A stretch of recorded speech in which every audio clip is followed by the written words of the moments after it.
What's up, everybody? Welcome back to the Next Deal podcast. As always, I'm your host, Justin Dossie, joined by my wonderful co-host who just had a birthday yesterday, Vince Hall. How did everything go yesterday, Vince? Dude, it's good. Good. Turning 40 hasn't been that bad yet.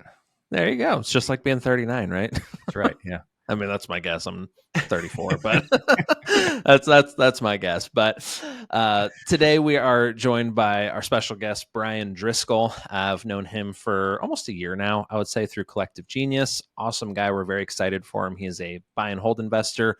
He's been in the business for about 10 years now and is the owner of motivatedleads.com. And he's here to talk to us a little bit about pay-per-leads, some rental stuff. We're going to have a good time. Brian, how's it going? What's up, guys? How you doing? Great. Turning Very 40. good. I'm Thanks for coming 44, so I'm like the old guy here. That's all right. You're the seasoned one. Seasoned. Good word there for you it. go. Yep. Yeah, There you go. Seasoned. Well, cool, Brian.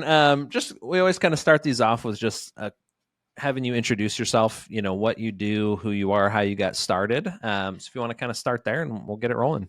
All right, cool. Yes, my name's Brian Driscoll. I'm from Pittsburgh, Pennsylvania. I got started in real estate back in the day, in like 98, right? I got started, Ron LeGrand. I don't know if you guys know him. He got, when they used to travel around the cities and get you in the back of the room. Yeah. I pulled out my credit card, gave him $1,800, bought his series, went out, put ads in the newspaper, got a whole bunch of leads, and I failed miserably, right? So, but I learned some things, but I dropped real estate then. It's like, okay, I got to go out and make some money, get a regular job. So fast forward a little bit, I was working W-2 and I started doing digital marketing on the side on a platform called Odesk, which now it's called Upwork.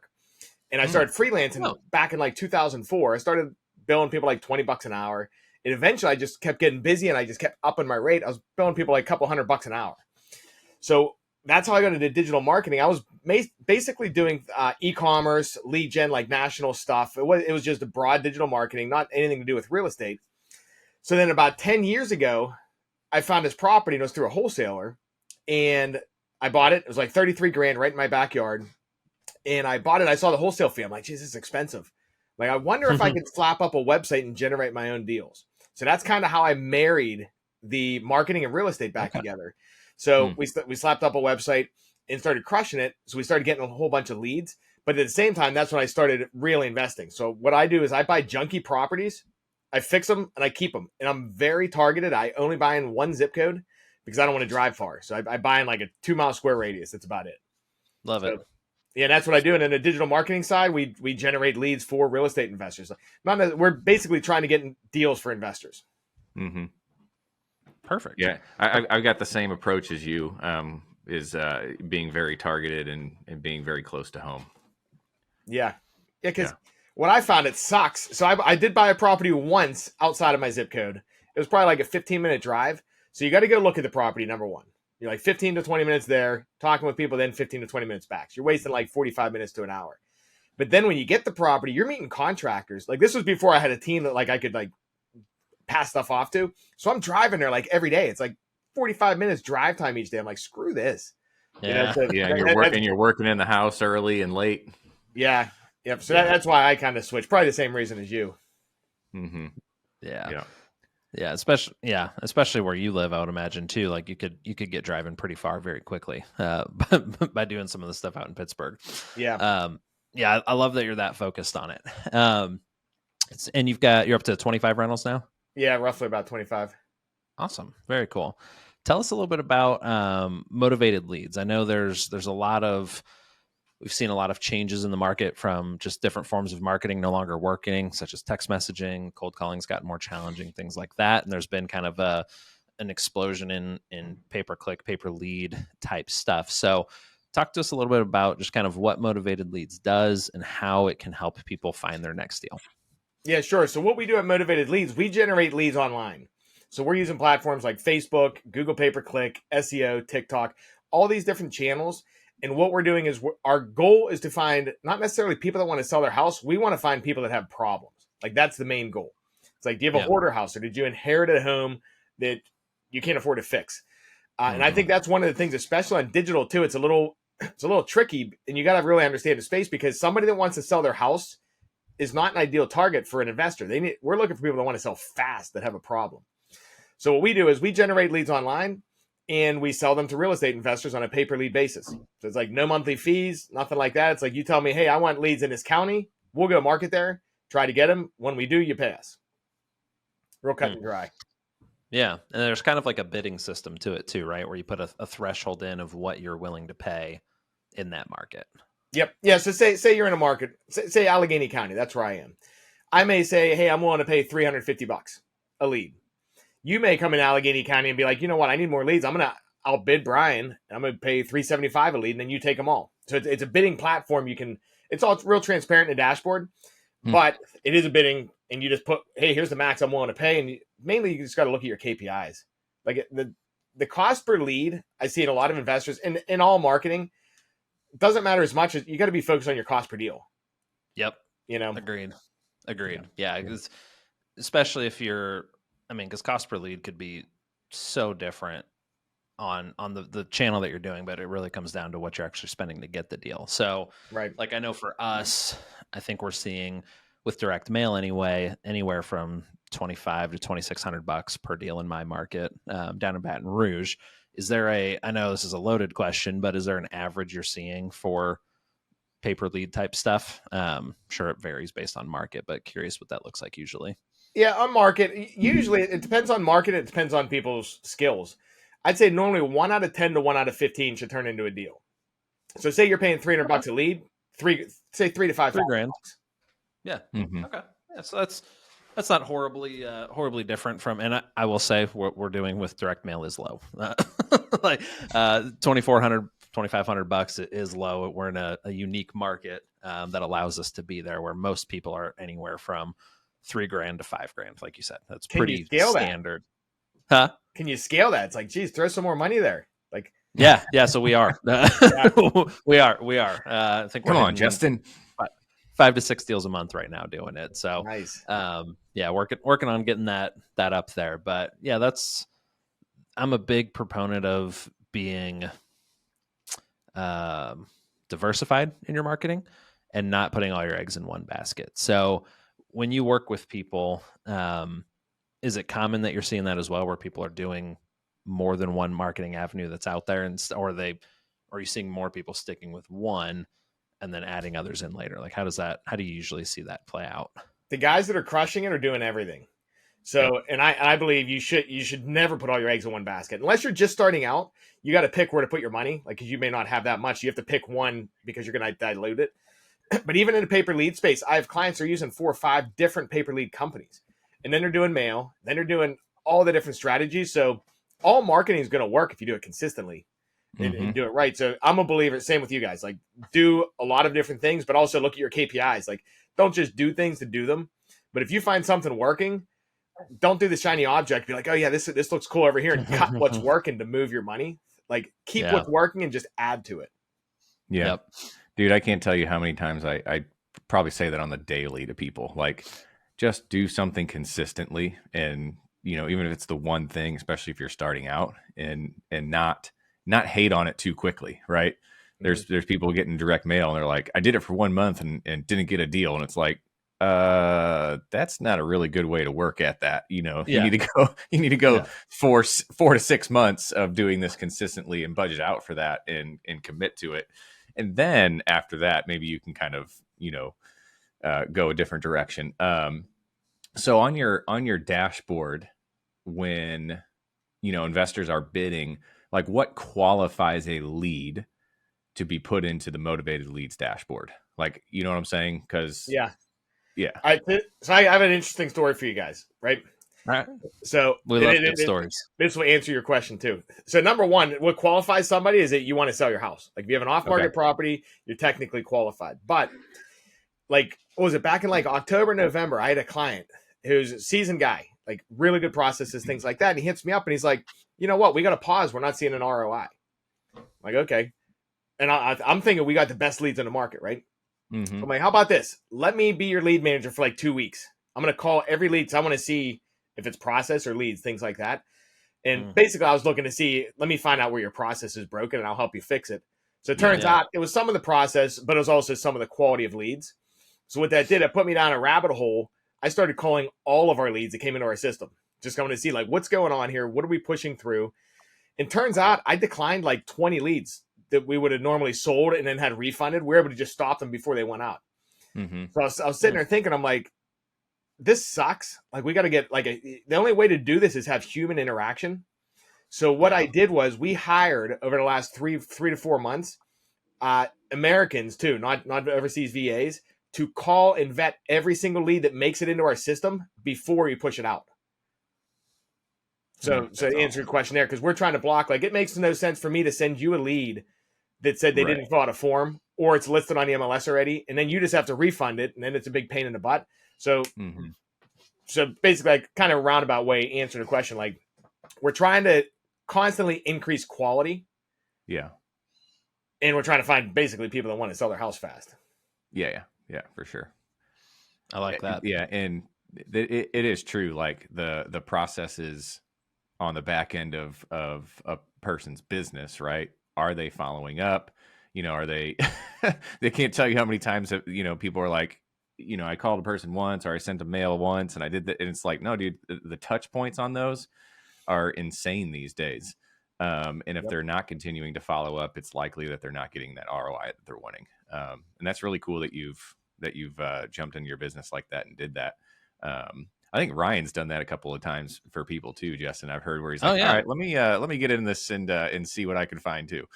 Yeah. Well, and it's funny too, because like, I mean, clearly, Brian, you've seen this in your business by doing that, but like when you're growing your business, whether if it's real estate or service-based businesses like we do, like you set something up and then you move on to other things, and there's inherently things that are going to break or change or that need to be tweaked that you might not have noticed that were there until you step back in to do it. Right. Like we did that last year with Ballpoint, where we had to come back in, and like I was on the floor here for a month, literally 7 days a week for a month, 14, 15 hours a day, trying to figure out some tweaks that needed to be made. And it was like, why are we still doing this? Like we found like processes where we're like, well, this is just the wrong way to do this now at the level that we're at. What worked 4 years ago doesn't work anymore. So going in and constantly tweaking it. And I think people forget to do that when they build a system or a process in their company. They set it and forget it and hope it always works. And unfortunately, that's not the case.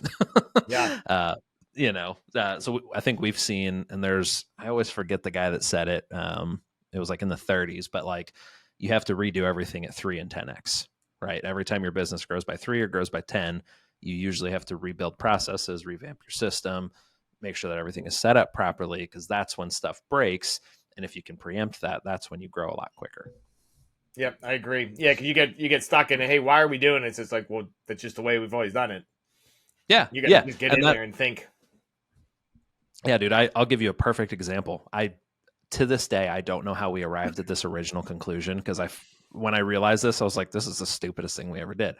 But postcards, when they go out, right? Like we have to weigh out the certain amount of postcards when they go to the post office, so we know how much is in a tray. And then we fill out paperwork that says the weight of everything in there. So we, for years, were putting everything in these trays, weighing them, mapping it, or, writing it out, doing all the math, when we know what one postcard weighs. And because we also had to know how many actual postcards were within that weight. And it's like, we know a postcard weighs 0.0088 ounces. We could just weigh the whole damn thing, do the math, and know how many pieces are in there in 2 seconds, saving us like 15 hours a week. Right. Yeah. Like just something so small and stupid that we're like, why? I don't know why we never realized that, but it was one of those things that we're like, God, this just wastes so much time. And that's one of the things you got to be positioned right in your business too, to be able to like sit back and think. Because if you're in it, you're just running. It's like you got to have that time and be like, okay, here's how we do this. Let me think this through and think of different scenarios, which is really hard to do right when you're first starting, because you're just in hustle mode. Yeah. You're just like, this has to work mode. This needs to pan out. No, that's a great point. That's something that I try to focus on. I forget it sometimes, but like stepping back and looking at different processes and why do we do it, right? And what can be adjusted, what can be changed, because ultimately you're going to find little tiny things like that. Like there's so many examples, but just like the postcard example, it was just one of those things where I'm like, why are we doing this and wasting so much of our time by doing it this way? So make a lot of money per hour solving those kind of problems. Yeah, exactly. Those are the ones that move the needle a lot quicker and save a ton of time long term. Yep. Cool. I was looking at your bio here. So because Motivated Leads, do you guys also do like pay-per-click stuff too, or is it mostly PPL? We used to. So that's how we started. We started as a business offering the monthly service. I still do it for people here and there, but I'm focused way more on the pay per lead now because I think it gives. Let me take a step back. It depends on people's needs. Most investors I find want the pay per lead model versus they don't want to pay a monthly fee. Collective Genius is actually where I found that out because I noticed real estate investors bounce between marketing agencies. On average, I saw between 3 to 6 months, just like the cycle. Different industries like lawyers and things like that I've had in the past, they stick with you for like 4 or 5 years. You never hear from them. Investors are a little bit different. So I was at the Collective Genius event, and one of the things, like, you're in a room, it's like, okay, hey, what's your problem? So my problem was, hey guys, why do you keep bouncing around to different marketing agencies? Like, what are you looking for? And everyone's like, we want deals and we want leads. We don't want monthly fees. So it's like, okay, there's a light bulb there. I'm like, okay, maybe we need to pivot. Instead of charging a monthly fee, see if we can do it on a pay-per lead model, because then there's no risk. It's like, we send you a lead. If it's not bad, if it's bad, we'll refund it. There's no commitment. You can buy, and if you get deals, you can get as many as you want. So at that point, this was about a year and a half ago, we started pivoting from the custom model over to the pay per lead model. So I'd say 80% of investors, pay per lead makes sense. The guys that want to do branding and retargeting, stuff like that, we still have to do custom marketing for that, like setting up Facebook retargeting. Yeah. But it's kind of a different scenario, you know? Okay. Got it. That makes a lot of sense. It's because you're absolutely right. I see that all the time where people bounce around to vendors all the time and, have short attention spans with testing things, it seems, at times, especially with direct mail, right? Like that's what I know very well. And it's something that we see all the time, but the people that stick through it for that 3 to 6 month period are the ones that start building that success. And like we talked about, like Vince brought it up earlier, he didn't elaborate on it a ton, but like starting with one thing and mastering that one thing and then adding on additional aspects is really how you grow a really big business and how you get to that point, right? Like we do referrals, we do direct mail, we do some online stuff. Like all the different avenues end up bringing in more deals long term, and that's having a well-rounded business that makes a lot of sense for it. And I think a lot of people miss out on that very easily. It's tough too, because say even masterminds and like all the education in this space, there's so many shiny objects. Yeah. Like, if you're in a mastermind, you're going to come back with like 10 ideas of things that you need to do next. And it's like, you're always being pushed to constantly change, which a lot of times change isn't the best thing. You need to like be consistent and ride it out too. Yeah. Yeah. And I've been finding that out just on our own podcast when we get guests on there, like, we do this. It was our last guest that we had, Justin and I are like, Yep. And it even happens to us as well, for sure. Yep. I had somebody tell me at I think it might have been CG, it might have been something else, but it was like the first meeting, and they're like, you're going to learn a million different things. Pick one thing you can implement. Like, don't worry about implementing and looking at all the shiny objects and like what's working for this guy, what's working for this guy. Because realistically, they can all work if you do them properly. But find that one thing that you can add into your business and implement, master that, and then move on to something else after that. That's how people get stuck. Like I started a Facebook group for just entrepreneurs to help them with stuff and ran some polls in there just to kind of see where people were at. And the interesting thing was there's a lot of people that were over 4 or 5 years in business, but were stuck at under $20,000 a month in revenue in their company and couldn't go anywhere. And a big thing that I found was is they're bouncing around from trying to get the quick thing that's going to work immediately instead of focusing on something and letting it come to fruition, I guess is probably the right word for it, and that actually make that process work. Yeah. I see the same. Yeah. Consistency is huge. Yeah. Agreed.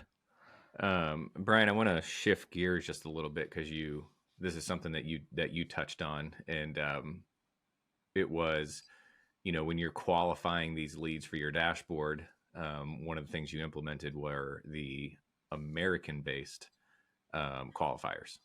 How important is that to you guys in your business, using the American-based, rather than the cheaper route of going offshore and things of that sort? Yeah, so that's a good question. How I look at it is that is the most crucial part of the sales process. Like whenever a lead comes in, their first impression of who they're talking with. So I can get somebody for $4 an hour to call them, or I can hire somebody that has a native English accent like in America. Costs a little bit more, but if I'm paying $300 a lead, why am I giving that job to the $4 an hour person? Yeah. So that's kind of where, and I use overseas people for a lot of things, just not the phone calls. You know what I mean? Like we use them for VA task, things like that. But I originally tried in our business using overseas people too, and it's too much of a learning curve and the accent. And I can't prove, but I think a lot of people are put off whenever they hear an accent on the phone sometimes. Yeah. Agreed. I mean, I don't even think it is hard to prove, but like, at Call Porter, we use 100%, American-based reps. And I do get phone calls every single day where people are like, yeah, I was using, a VA and it was the accent or it was the everyday idioms that they were missing. And people do see that. You get, people from the South that are, really patriotic and, and they're like, I'm not using that. And, they get, off put and things of that sort. But yeah, I think it is that first point, like when they're talking to someone and this is the first time they've ever had a conversation with somebody, you better believe that I want to be able to understand you. I want you to know that you understand this business or, what we're getting into. Right. And a lot of these offshore VAs are missing that.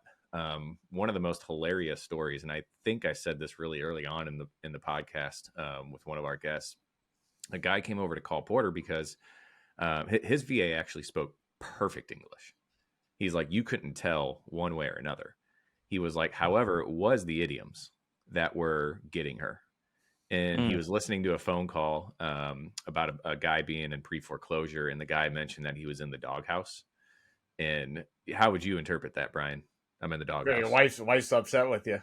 I'm in trouble. Somebody's upset with me, right? Like this VA literally thought the dude was living in his dog's house. Yeah. Yeah. And so that was like the tipping point for him, was like, okay, we're kind of done with that. Yeah. That's why we started Call Porters. I had a very similar story. We had my business partner had tried using VAs, and the call was I think it was a probate, if I remember correctly. And or no, it wasn't a probate. But the way the conversation went is she asked, like, well, how soon are you looking to sell this property? And his response was, when I die. And her immediate response was like, oh, okay, got it, sir. How soon do you think that'll be? Like, no, that's the wrong question to ask. Right. And that is so true. Like, I hear just a didn't lot of understand calls. the sarcasm. Yeah, I hear a lot of calls because we accept refunds for leads, right? So I have some of these people sending me their calls too, and you hear roosters in the background and like all kinds of crazy stuff. And it's like, guys, you're gonna have a hard time closing deals if that's your first point of contact with someone. Mm-hmm. And I use you guys. If you're spending the money, go ahead. I was just gonna say, if you're spending the money on leads, put the best person on the phone, right? Like. Right. It's something, or answer the phone. That you just answer the damn phone is the first thing. But secondly, like put the good person on the phone. Like there was at this last CG event I went to, there was a lot of discussion from people wanting to use. There's a software where you can have an AI version, like answer the phones and qualify the leads.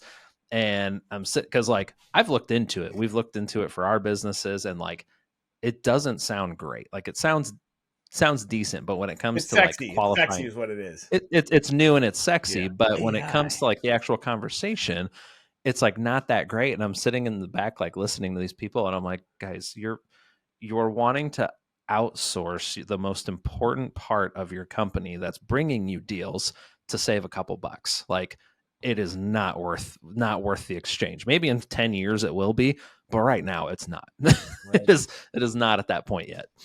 I don't even think people are changing for the money half the time either. I think it's just because it's the new cool thing. Because like everyone's got the buzz about AI and all this kind of stuff. It's like, come on, guys. Like, focus on your business. Focus where the money's actually coming from versus all these little tweaks you can make. Yeah, it's like a talking point for them. They're like, "Did you know that I implemented AI into my business?" You know, it's like people go to CrossFit gyms. How do you know that they've go to CrossFit? They talk about it, right? CrossFits, vegans, and people that drive Priuses. Yeah, you'll always know. That's good. Yeah. I guess you could throw Teslas on that too, because every time I talk to somebody that has a Tesla, I find out about it pretty quick. Yeah, that's true. That's true. Oh shit, that's funny. I drove a Tesla once. They were kind of cool. I was gonna buy one, but they're nice. Mm-hmm. I had one for probably about a year. The thing I didn't, they are fast. They're so fast. I burnt through a set of tires in like 4 months because I was just like just always flooring it. I was like, this thing's quick. Yeah. But there's so many little like inattention to detail things that I did not like, where it wasn't done right, or like, like a door didn't mesh properly with the way it should have, or just little trim pieces.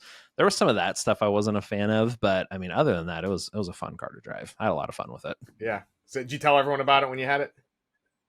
I did. Love it. That's fair. You told me about it, and you didn't even have it when I first met you. Yeah, that's fair.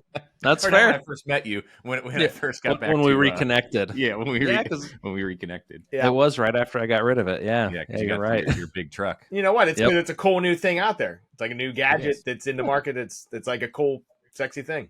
It's like I could drive this car from my phone. It's like a remote control car almost. Yeah. Little things like that. Speaking of AI, that's a tool or a piece of tech. Brian, what in your business, like tools and tech wise, I always like bringing this up. Are you like, dude, I've got to have this for my business to function. I can't live without it, kind of thing. Yeah, you know what? Asana and Slack are two big ones. But also, I do like ChatGPT for different things. Like even if I have an agreement, like contracts, legal contracts, a lot of times I'll pop them in there and just say, hey, give me the layman's terms short notes here. Mm. Or, hey, like, because a lot of these agreements you get are like 15 pages long. I don't want to read that. It's like, hey, how long do I need to stick with this company? What are they saying happens if I cancel? And it just pops stuff out. All kinds of stuff. Or I'll even transcribe. Like, what did I just do? I just transcribed. I made a video for YouTube, an informational video. I grab the transcription out of YouTube, pop it into ChatGPT, and say, okay, write up my YouTube descriptions and stuff. Oh, so like that kind of stuff. But Asana, I couldn't live with that. I use Asana in our business. I tell everybody, if you need something done, it needs to go in Asana. If you want to talk about something, it needs done in Slack. Don't give jobs in Slack. They have to be in Asana, and Slack's mainly just for communication. But I live in both of those. Yeah, Asana's the CRM, right? Yeah, it's like a project management type of thing. Yeah, kind of like Monday, right? Probably. I don't know. If you ever use Trello, it's similar to that, just beefier. Like it's got like the pipeline and the cards you can move over. Yeah. I've heard a lot of people talk about it. I've never really used it though. But we use Slack nonstop in all of our companies. It's such, especially with like one of our companies being 100% virtual. It's a good way to keep in touch and connect with everybody and kind of chat through stuff. But we also use it for like workflows and, new orders come through there. We can celebrate those as they come in, like all that kind of stuff. Is in there. So we definitely can't live without those either. Yeah. Yeah. And virtual, you're right. Cause we're 100% virtual too. It's like, you got to still try to create a workplace culture and communication when you're not in an office. Mm-hmm. Yep. So that's a good question. So a lot of real estate investors are virtual as well, or they might not be virtual. They might be like boots on the ground in that market, but they might work from home and have people that work from home as well. What do you do to cultivate to build a good culture virtually in your company? So there's a couple things. First thing is I have a daily call. It's short with basically most of the people on our team. That was a big change because we didn't do that before. And when we grew, I started noticing like everyone's just working solo and there wasn't like a lot of connection. Like everyone's just working at their house, but no one knew what the company size was. No one knew anything that's going on. So it's like, okay, we just hop on Zoom, shoot the shit for like 15 minutes. We go through all the customer service or whatever it is, like anything they need from me, but it also builds culture. Second thing we do is we have a monthly call where everyone's on there It's more for culture. It's like an icebreaker at the beginning for like 30 minutes, just get to know everybody, and then give a little background on the company. And in Slack, we started channels also. So we have like a health channel, because in one of our company calls, probably around January, it's like, what's everyone's goal? And everyone's goal was health. It's like, okay, let's make a health channel. And it pulls me out of my comfort zone, because I don't like to put myself out there, especially like working out and stuff. Like, I'm not that guy. But we started just like posting things in there. It's like, okay, hey, I'm doing whatever. And I started seeing people on our team are like, hey, Brian, I saw you doing it. I'm going to go out and start jogging. I've been meaning to do it. So like, even just small things like that too, build some culture there. You know what I mean? Yeah. So you're not the guy at the gym. You don't get on Instagram and do the mirror selfie at the gym. I was just about to say the same thing. I was just about to say you're not the guy that puts the cell phone up and he records himself in the mirror doing lifts. You know what's funny? I always see those videos too, and I'm picturing what went on right before that video happened. In the background. Yeah. Yeah, so I'm not really like I started working out. I lost a lot of weight last year, and I started working out, but I'm not the guy like the personal trainer I was using. She's like, hey, can I take a before and after picture to put on my website? I didn't even want to do that. Yeah. Just because I don't like that stuff, Yeah, I was actually just reading that as you brought that up. Like, you've lost almost like 50 something pounds over, you said, over the course of a year or so. Yeah. Yeah, I lost 50 and I awesome. put like 15 back on now. So it was like crunch time. And then, but yeah, I hired a personal trainer. That was last year. Okay. So with I call it the holiday weight around this time. You're coming out of November, December, January. That's Yeah. What hiring a personal trainer, I'm sure, was helpful. What else did you do to kind of lose that much weight in that short amount of time? So here's what I did. One of my buddies I saw on Facebook. He owns a title company here in Pittsburgh. He lost like 90 pounds and went and competed in a bodybuilding contest. I'm like, dude, how'd you do that? He's like, well, Stacy, I hired her and she's a personal trainer. She works with bodybuilders. So I hit her up, and what she does is she's real big on like macros, and then also she trains bodybuilders, like basically to transform your body, like lose fat and gain muscle versus just like losing weight. Yeah. So I went and hired her, and she put me on this like super strict regimen on eating. It's like 200 grams of protein, 150 carbs, 50 fat, right? So it's like not enjoyable at all. It's like eat chicken and broccoli every day. But I lost a lot of weight and I was working out and I looked great. So I did that for like a year. Then I got to the point I'm like, okay, I hit a goal. I don't want to keep doing this forever. So I got to find like a balance. Like, how can you eat normal? Because eating is one of my vices. Like, I don't smoke, I don't drink, all that kind of stuff. But I do like to go out like a good restaurant. So what I did was, basically leveled it out there and just tried to make something usable. So I still go to her though. The reason I like the personal trainer, in my opinion, like for me, all I need to do is show up. So I tried like working out at home. Then I'm thinking, okay, what do I got to do? And then the computer's pulling me, things like that. If I have a place, I know I go at Monday and Friday, 10 a.m. I just show up. I don't even know what I'm working out. Like, she gives it to me when I get there. It's like, you just show up. You don't need to think, and then you're done. That's cool. Yeah. I've been, you're probably going to think this is crazy. But for cardio, as of late, I've been doing Supernatural on the Oculus.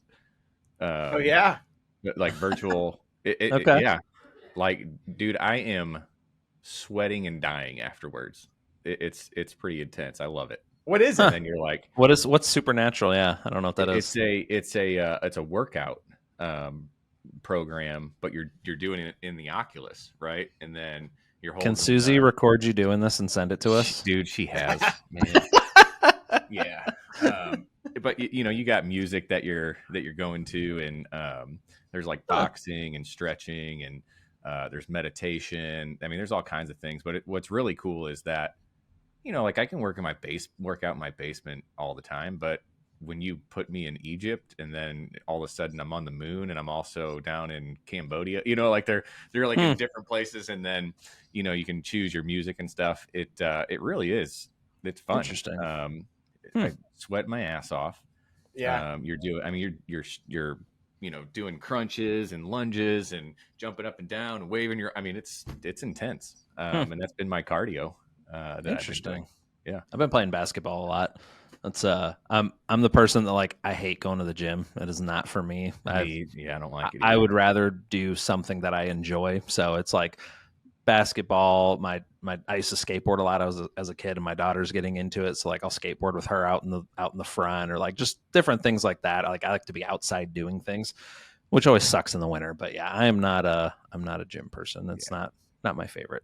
I'm kind of a germaphobe too, and when some sweaty dude is at the gym and I got to use that piece of equipment after him, I'm like, I'm just gonna go home. I'm with you. Guys ride bikes at all?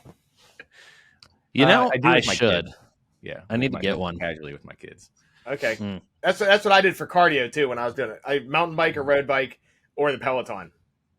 Yeah, okay. I've got a Peloton-like thing actually sitting right over here. It's a Schwinn that I'll like do calls and I'll just ride on it. There you go. Yeah, I need to do that because all my kids have bikes too. I don't have one. I haven't had one in years. But yeah, that'd be fun. Yeah, I'm with you too because like if I can go out and mountain bike riding through the woods, it doesn't feel like working out. Versus even on the Peloton, it feels like working out. Yeah, so it's like it just sucks. 6 months of the year in Pittsburgh is crap. Mm-hmm. Same. Yeah, we're about 4.5, 5 months of just garbage weather, and it's like this week it's been in the 60s, and I'm like I'm outside as much as I can be. Like I don't even care. Did you see it's supposed to be like almost 80 next week, Justin? Mm-hmm. Yeah, and then go down to like 50 again. Yeah, but that's the Midwest for you. Well, cool, Brian. Last question for you that I like to try and end with on these is, if you're talking to someone who's a brand new investor, right? Whether if they're wholesaling, buy and hold, flipping, whatever, what's one piece of advice you would give them to help them get their next deal? Just start doing it. Like, so, and the reason is, so I talk with a lot of guys, especially the new investors, and it's a common thing. You're not confident yet, so you want to keep learning all the time. It's like, I can't do it yet because I gotta whatever. You don't know every single thing yet. Yeah, like I'm a believer in jump out of the airplane, build your chute on the way down. Like go out there and just start working, whatever it is. Go start knocking on doors if you need to. If you don't have money, like do whatever you need, and just start taking action because it's going to put you on. It's way easier to get momentum once you start. Even if you do something wrong, it's like at least you're doing it now and you just learn something and then you can pivot your direction. Mm-hmm. Versus the guys that are just like, you know what, I got to keep taking a course, and I got to take this, and I got to learn about novations, and I got to learn about sub 2. It's like all you got to do is go find the deal. Like just go find the deal first, and then figure it out. And then, once you find a deal, it's easy because you can just hit somebody up that's experienced and give them a cut if you need to. You know what I mean? Yeah. Let that deal be your learning experience. Yep. Yeah. That's what I was gonna say. Yeah. If you find it and then you're like, cool, now what? Just ask people. Like you said, even if you're giving them a cut of the deal for it, like I've done deals where I've JV'd with people or I've split profits on it if it's something I didn't know. But like, my first deal, I was nervous as hell. I was like, I don't know anything. Like, I don't even have a contract. I don't know how to fill out a contract. I got someone that was interested, and I hit up a buddy, and I was like, hey, Ron, what the hell do I do next? And he's like, all right, use this contract. Here's where they're going to sign. Here's what you're going to do. And like, just walk me through everything. I was like, cool. Now what do I do? Where's title? I have to do something with title. I don't know what that means. Like, what do I do? And like, same thing. Like, he's like, all right, I've done like 20 of these. Do this, do this, do this, do this. So I love that you said that because that's such an easy thing for people to not do and to have that analysis paralysis and just not get started. Yeah. And then once you get started, you'll find out very quickly that most people are a lot more willing to help you than you think they are.